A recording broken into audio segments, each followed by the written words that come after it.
প্রিয় দর্শক, Azizi fishing BD থেকে আমি সালাউদ্দিন আজিজি। নদীতে শুরু হয়েছে নতুন বছরে ইলিশ মাছ ধরা। চলে এলাম নদীতে ইলিশ মাছের ফিশিং দেখানোর জন্য। বাংলাদেশে এমন মানুষ কমই আছে যিনি ইলিশ মাছ পছন্দ করেন না। আসলে মাছ হিসেবে ইলিশ মাছের বহু গুণ।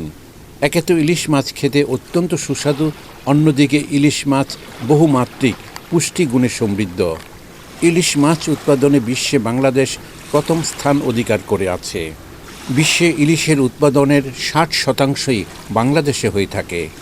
গত 10 বছরে দেশে ইলিশের উৎপাদন বৃদ্ধি পেয়েছে প্রায় দ্বিগুণ। ইলিশ আমাদের ঐতিহ্য ও গর্বের নাম। দেশের মোট মাছ উৎপাদনে ইলিশের অবদান প্রায় 12.22%। জিডিপিতে ইলিশের অবদান 1%। ইলিশ মাছ ধরা এবং এর বাজারজাত প্রক্রিয়ার সাথে হাজার হাজার মানুষ জড়িত।